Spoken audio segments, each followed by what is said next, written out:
부산시와 경제계가 가덕도 신공항 유치를 위해 연초부터 적극적으로 움직이고 있지만 대구 경북은 소극적이어서 비판의 목소리가 높습니다. 서울시가 대기오염을 이유로 반대한 경유택시를 대구시는 서울이 거부한 목까지 떠안아 논란이 일고 있습니다. 사형후 핵연료의 처리 방식과 입지 선정을 위한 공론화가 본격화됐지만 경주에서는 공론화 자체부터 심한 거부감을 나타내고 있습니다. 유교 책판의 세계기록유산 등재가 올해 7월 독일에서 결정되는 가운데 유교 책판의 실체를 제대로 알리기 위한 사진 목록집이 나왔습니다. 여러분 안녕하십니까? 1월 9일 금요일 아침 대구 MBC 뉴스투데이입니다. 오늘 낮부터는 추위가 차츰 풀리겠고 주말 동안에도 야외 활동하기에 좋은 날씨가 이어지겠습니다. 다만 건조특보가 확대되어 있는 만큼 화재 예방에 주의를 하셔야겠습니다. 정미호 기상캐스터입니다. 네, 오늘도 아침에는 춥겠지만 낮부터는 추위가 차츰 누그러지겠습니다. 현재 대구의 기온 영하 1.6도 보이고 있는데요. 의성의 경우에는 영하 11.6도까지 떨어져 있지만 그래도 어제보다는 2에서 4도가량 기온이 올라 있고요. 낮 동안에도 대구가 7도, 의성 5도까지 오르며 활동하기 한결 더 수월하겠습니다. 하지만 오후부터는 미세먼지 농도가 나쁨 단계까지 치솟을 가능성이 있으니까요. 계속해서 발표되는 기상정보에 귀를 기울여 주시기 바랍니다. 주말인 내일도 대체로 맑은 날씨는 계속해서 이어지겠습니다. 낮 기온은 오늘보다도 조금 더 오르겠는데요. 하지만 대구 경북 9개 시군에는 건조특보가 발효 중인 만큼 야외 활동을 하시더라도 화재 예방에는 주의를 하셔야겠습니다. 날씨였습니다. 부산은 부산시장이 나서서 가덕도 신공항 유치를 올해 과제로 천명하는 등 신공항 유치를 위해서 연초부터 전방위적으로 뛰고 있습니다. 하지만 대구 경북의 움직임은 눈에 띄지 않고 있어 시도와 지역 정치권의 적극적인 역할을 요구하는 목소리가 높습니다. 이상원 기자가 보도합니다. 권영진 대구시장과 김관용 경상북도 지사는 10년 사이에서 남북권 신공항 입지 타당성 조사가 조기 착수할 수 있도록 노력하고 이를 위해 영남권 시도민의 역량을 결집하겠다는 원론적인 입장만 밝혔습니다. 남북권 신공항도 입지 타당성 조사가 조기 착수될 수 있도록 노력하겠습니다. 정부 역시 영남권 5개 시도 합의가 몇 달째 제자리 걸음이지만 중재안은 제시하지 않은 채 소극적 대응으로 일관하고 있습니다. 원래는 작년에 말까지 하려고 했었는데 그걸 못 해가지고 이제 올해까지 넘어오게 됐고요. 저희 최대한 빠른 시간 내에 한번 해보려고 하고 있습니다. 지자체와 정치권, 시민단체가 힘을 합쳐 적극적인 목소리를 내고 있는 부산에 비해 대구와 경북은 중앙정부, 중앙정치권 눈치 보기에 급급하다는 지적이 제기되고 있습니다. 이 지역 정치권에서는 선거 때가 되면은 전부 다가 남북권 신공항 자기가 다 하겠대요. 그래 외치면서 진작 선거 끝나고 나면은 아무도 이야기하지 않습니다. 너무 눈치 보고 있다. 이거는 결국 시도민들 무시하는 처사다.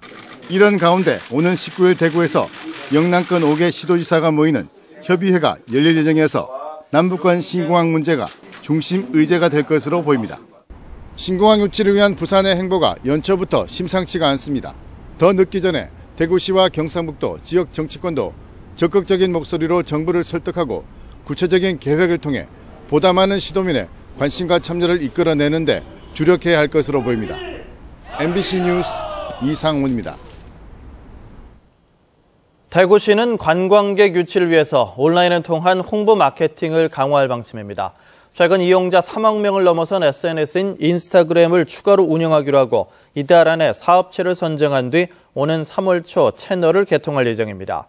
관광객, 대구시민, 학생 등 대상별로 특화된 콘텐츠를 마련하고 관광객의 흥미를 유발할 수 있는 웹툰, UCC 등 관광 콘텐츠도 기획해 제작할 계획입니다. 과도한 복지 혜택이라는 지적을 받아온 대구도시철도공사의 각종 복지 제도가 폐지되거나 축소됐습니다. 행정자치부는 어제 전국 6개 도시철도공사가 노사협의를 거쳐 복리후생 정상화를 타결했다면서 대구도시철도는 지난달 유가족 특채와 휴직급여, 경조비, 휴가휴직을 폐지 또는 축소시켰다고 밝혔습니다. 행정자치부는 지방공기업이 막대한 부채를 갖고 있으면서 민간보다 과도한 복지 혜택을 누리는 것이 부적절하다는 여론에 따라 복리후생 정상화를 추진 중이라면서 추가 점검과 컨설팅을 거쳐 이달 말까지 정상화 작업을 마칠 예정입니다. 서울시가 도입을 거부한 경유택시를 대구시가 운행하기로 하면서 말썽이 일고 있습니다. 서울은 대기오염을 이유로 반대했는데 대구시는 정부 정책에 반대하기가 껄끄러워 서울이 거부한 택시까지 떠안았습니다. 이태우 기자입니다. 서울시가 정부의 경유택시 도입을 거부한 것은 대기오염 때문입니다.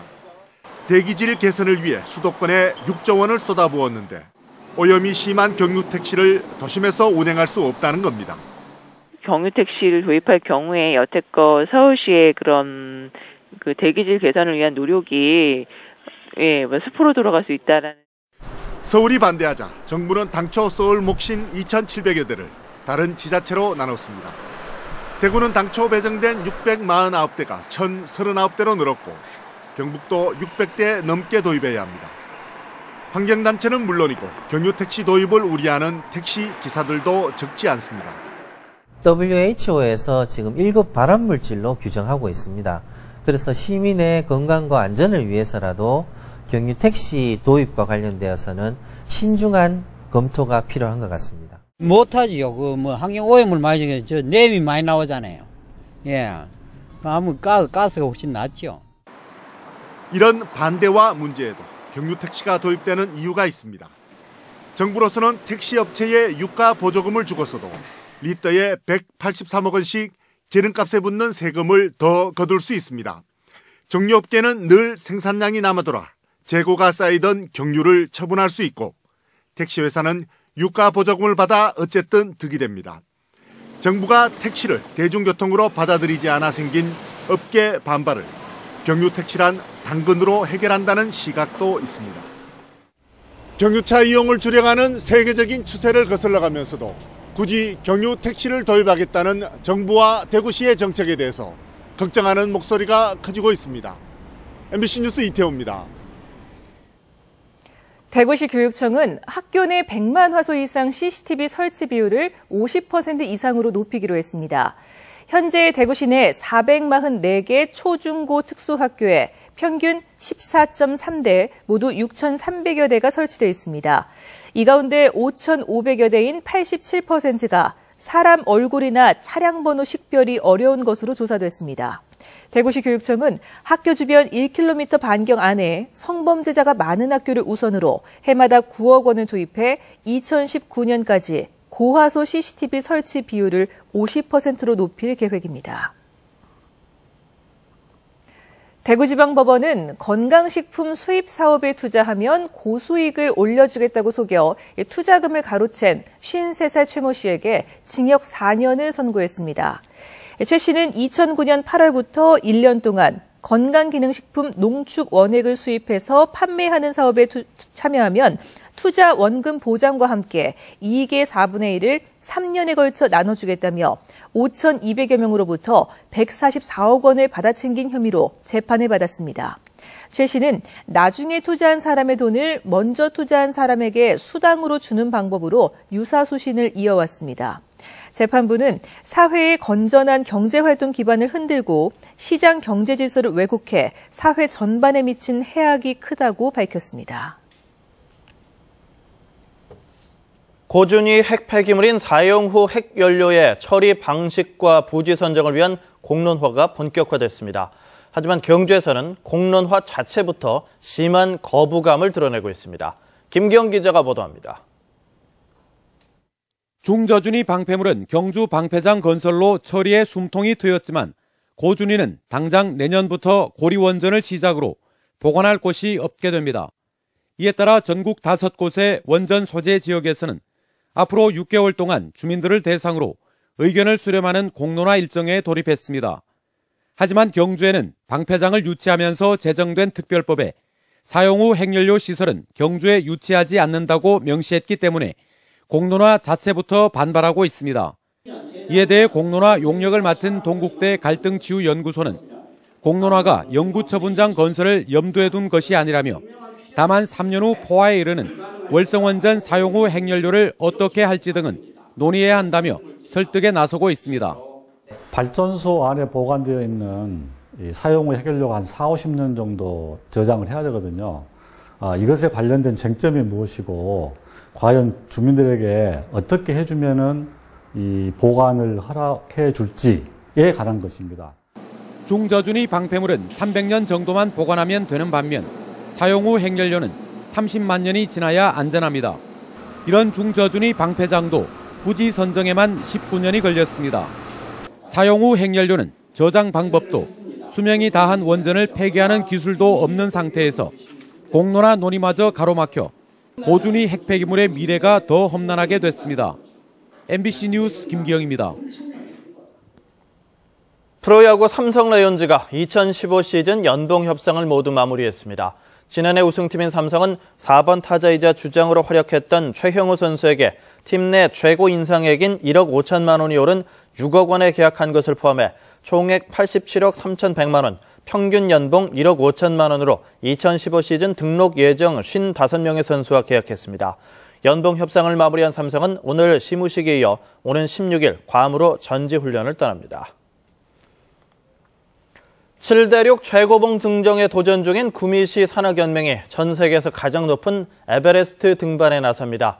장헌무 대장을 비롯해 6명으로 구성된 2015 예스구미 7대륙 세계 최고봉 아시아 에베레스트 원정대는 오는 3월 29일부터 2달 동안 해발 8,848m 에베레스트 정상 등정을 시도합니다. 구미시는 구미시 산악연맹과 함께 시 승격 40주년이 되는 2018년까지 세계 7대륙 최고봉을 등정하는 과제를 진행해 오고 있습니다. 유교 책판의 세계기록 유산 등재, 올 7월 독일에서 결정되는데요. 유교 책판의 실체를 유네스코 자문위원회에 제대로 알리기 위한 사진 목록집이 발간됐습니다. 이호영 기자가 보도합니다. 한국국학진흥원이 새로 발간한 유교 책판 사진 목록집입니다. 총 3권으로 구성된 사진 목록집은 기탁된 유교 책판 718종에 대한 사진과 인출본이 실렸고 한글과 영어 설명문이 붙어 있습니다. 또 유교 책판 해제와 문화사적 가치에 대한 논문도 한글과 영문으로 수록해 기록유산 심사에 도움이 될 것으로 보입니다. 등재 신청서에는 유교 책판이라고 하는 단어만 나올 뿐 사실 책판의 실체는 전혀 수록되어 있지 않았습니다. 때문에 저희들이 그 유교 책판의 실체를 유네스코에 보여주기 위해서 718종 모두가 수록되어진 사진 목록집을 이번에 만들게 되었습니다. 이 유교 책판 도록집은 조만간 프랑스에 있는 유네스코 본부에 전달돼 심사 참고 자료로 활용됩니다. 국학진흥원은 도록집 발간에 이어 오는 3월 한중일과 베트남 등 4개국이 참가하는 국제학술회의를 끝으로 기록유산 등재 준비를 모두 마무리합니다. 등재 여부는 오는 7월 독일에서 열리는 유네스코 세계기록유산 국제자문위원회에서 최종 결정됩니다. 유네스코 세계유산 자문위원회에 우리 등재단을 파견해서 유교 책판이 반드시 유네스코에 등재될 수 있도록 최선을 다하겠습니다. 올해 세계에서 등재 신청된 기록유산은 86개로 현재 국제자문위 소위원회에서 1차 심사가 진행 중입니다. 국학진흥원은 세계기록유산으로 등재되면 지금까지 포함되지 못한 유교 책판도 기탁받아 3, 4년 뒤에 추가 등재도 추진할 계획입니다. MBC 뉴스 이호영입니다. 대구시는 연구개발특구진흥재단 등과 함께 오는 10일부터 16일까지 성서 5차 일반산업단지 입주기업의 공장 등록사항, 입주계약사항 준수 여부 등 전반적인 실태 조사를 실시합니다. 대구시는 성서산단 등 도심에 위치한 공단에 부동산 투기 등 불법 투기 세력 유입을 사전에 차단하고 적법한 산업활동을 유도하기 위해 조사를 한다고 밝혔습니다. 2012년에 조성된 성서 5차 산업단지는 현재 95개 입주업체 가운데 83개 업체가 가동되고 있으며 지난해 3, 4분기 기준 생산액 1,373억 원, 근로자 수는 2,600여 명에 이르고 있습니다. 대구미술관이 새해를 맞아 다양한 이벤트를 엽니다.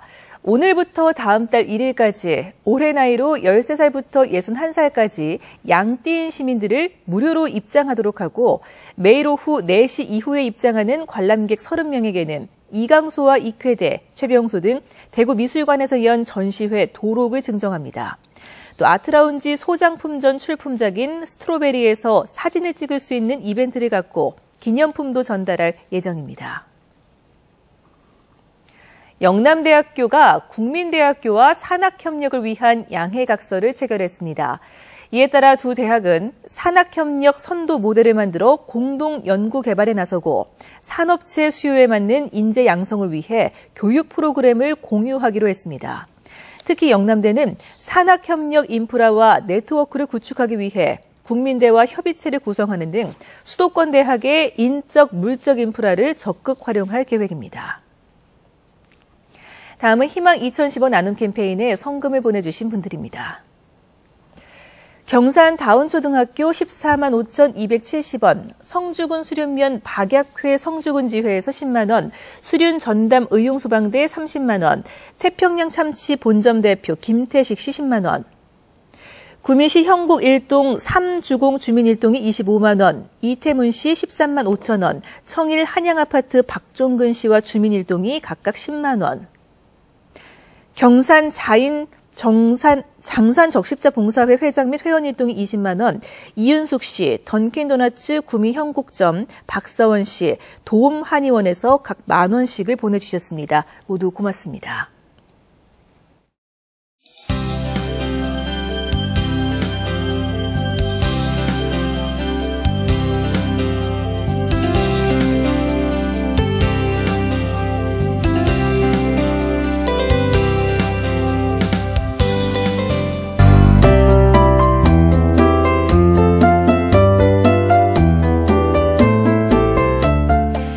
네, 오늘도 아침에는 춥지만 낮부터는 추위가 차츰 누그러지겠습니다. 대구의 현재 기온 영하 1.6도 보이고 있는데요. 의성의 경우에는 영하 11.6도까지 떨어져 있지만 그래도 어제보다는 2에서 4도가량 기온이 올라 있고요. 낮 동안에는 대구가 7도, 의성이 5도까지 올라 활동하기 한결 더 수월하겠습니다. 하지만 오후부터는 미세먼지 농도가 나쁨 단계까지 치솟을 가능성이 있으니까요. 계속해서 발표되는 기상정보에 귀를 기울여 주시기 바랍니다. 오늘 우리 지역은 고기압의 영향권에서 종일 맑은 하늘이 드러나겠습니다. 다만 대구와 경북 9개 시군에는 건조특보가 발효된 상태인데요. 각종 화재 예방에 각별히 신경 써주시기 바랍니다. 자세한 지역별 날씨입니다. 대구는 현재 영하 2도, 청도는 영하 9도지만 한낮에는 7도까지 오르겠습니다. 김천과 구미의 낮 최고 기온은 5도 예상되고요. 북부 지역 현재 영하 10도 안팎으로 춥지만 낮 동안에는 평년 기온을 회복하겠습니다. 울진은 건조 경보가 발효된 가운데 낮 최고 기온 7도까지 오르겠습니다. 바다의 물결은 동해 먼바다에서 최고 4m로 높게 일겠습니다. 내일 전국의 스키장 대체로 맑은 하늘이 드러나면서 겨울 스포츠 즐기기 좋을 것으로 보입니다. 주말인 내일 오늘보다도 낮 기온이 조금 더 오르겠는데요. 당분간 맑은 하늘 드러나는 가운데 무난한 겨울 날씨가 이어지겠습니다. 날씨였습니다.